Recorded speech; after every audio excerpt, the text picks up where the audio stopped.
కళ్ళు చెవులు నోరు లేనట్లుగా ఇవాళ రేవంత్ రెడ్డి ప్రభుత్వం వ్యవహరిస్తూ ఉంది.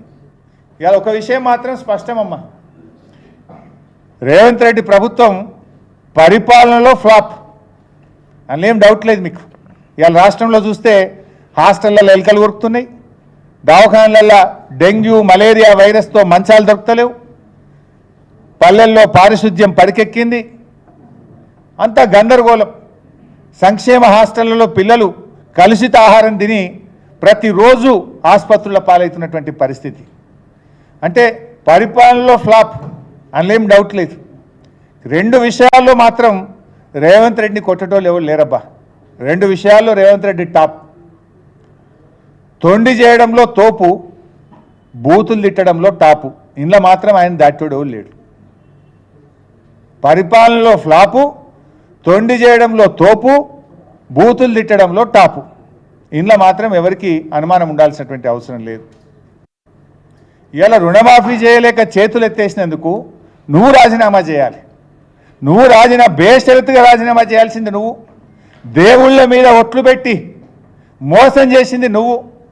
సిగ్గు లేకుండా ఇంకా వెనకటికో సామెత ఉంటుంది, చోరు ఉల్టా కోత్వాల్కు డాంటే అంటారు. ఇవాళ నువ్వే ఉల్టా ఇంకా మాట్లాడే ప్రయత్నం చేస్తున్నావు నన్ను రాజీనామా చేయమని. రుణమాఫీలో కోత, మాటలేమో రోత. ఇది రేవంత్ రెడ్డి వైఖరి. నీ బూతులతో రైతుల రుణమాఫీ పూర్తవుతుందా? నువ్వు బూతులు తిట్టినంత మాత్రాన రుణమాఫీ పూర్తవుతుందా? ఏమనంటే తొండి చేసుకుంటే మొండిగా మాట్లాడుతున్నావు. రంకెలేస్తే అంకెలు మారిపోవు, అబద్ధాలు నిజమైపోవు.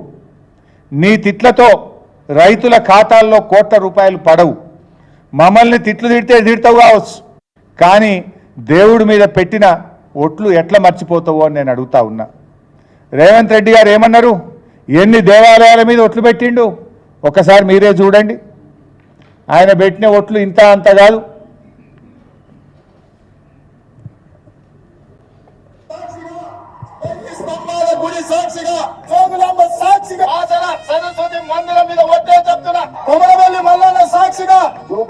పెద్దమ్మ సాక్షి, కోమూర్తి స్వామి సాక్షిగా, ఆమూరు సుందరపుట్ట సాక్షిగా, అనంతగిరి కొండల్లో ఉన్న పద్మనాభుడి సాక్షిగా, యాదగిరి గుట్ట లక్ష్మీ నరసింహ సాక్షిగా, మెదకు చర్చి సాక్షిగా, ఏడుపాయల దుర్గమ్మ సాక్షిగా, జాంగీర్పీర్ల దర్గా సాక్షిగా, శివరాజ్ సాక్షిగా, బావోజీ సాక్షిగా 15 ఆగస్టు లోపల 2 లక్షల రూపాయల రుణమాఫీ చేసి తీరుగా.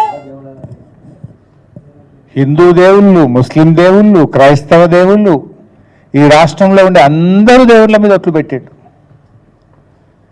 ఇవాళ రేవంత్ రెడ్డి గారు ఎన్ని దేవాలయాల మీద ఒట్లు పెట్టిండో మీరే విన్నారు.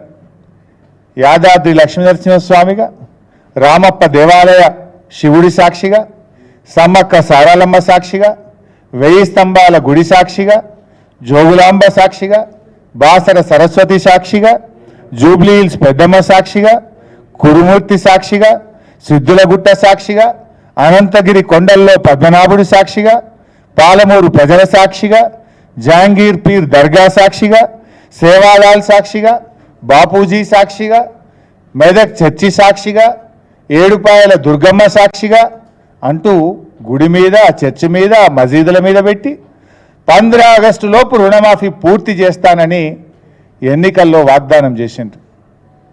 ఓడ దాటదాకా ఓడమల్లప్ప, ఓడ దాటినాక బోడమల్లప్ప. పార్లమెంట్ ఎన్నికలు పూర్తయిపోయినాయి.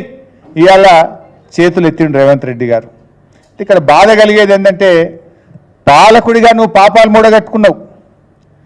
భయం ఏంటంటే రాష్ట్రానికి ఎక్కడ లత్తగొడుతుందో అని ప్రజలు భయపడుతున్నారు. ఎందుకంటే పాలకులు పాపం చేస్తే మరి రాష్ట్రానికి లత్తగొడుతుంది కదా. నువ్వు ఈ రాష్ట్రాన్ని